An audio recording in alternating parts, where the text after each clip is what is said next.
If you're investing in the markets, the thought of making money when a stock or ETF rises should be second nature.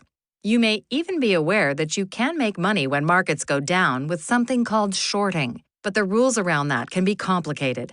Capital requirements can be substantial, and the strategy itself poses unlimited risk. Another way to benefit when markets go down is with a limited risk option strategy called a long put. To be long something means you own it.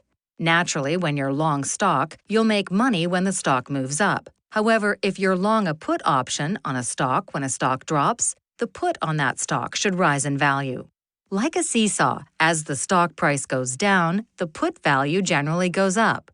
Long options in general are a common way to express your opinion on the direction of a stock or ETF, known as the underlying asset.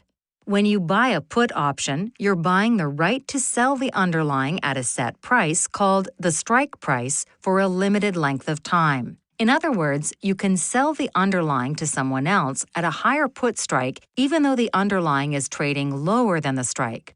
For example, let's say XYZ is trading at $51 and you buy a 45-day put option with a 50 strike price for $2.10.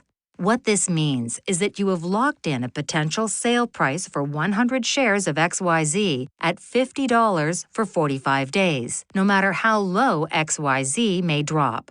Your total risk when you buy an option is what you paid for it, in this case, $210 per contract. You don't actually have to sell the stock, and you certainly don't need to own any XYZ shares. But if the stock drops below $50, then this right to sell XYZ shares at the higher fixed strike price of $50 would make sense, because the put option is now in the money. But most investors simply sell the profitable put option rather than exercise it. Let's say that after a period of about 3 weeks, XYZ has sold off about 10% to $46.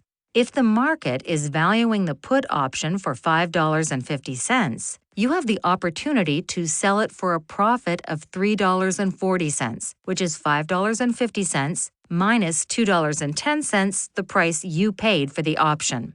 Keep in mind that if the stock had rallied, your put would have lost value, but because there's time premium left, the put wouldn't likely lose all of its value just yet.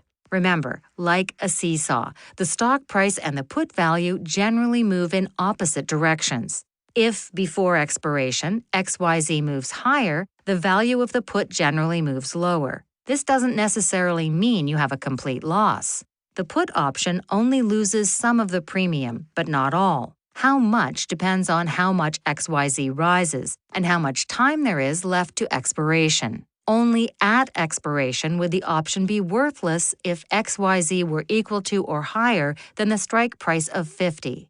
It's good to know that during the life of the option, the most you can lose is what you paid, or the $210 per contract. At expiration, if XYZ is below the 50 strike price, the option can be exercised by the buyer. Otherwise, the option can be exercised on your behalf by your broker in a process known as exercise by exception.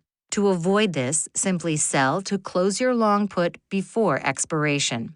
Be aware that it might help to sell your put option prior to expiration if it looks like it might finish out of the money to avoid a total loss.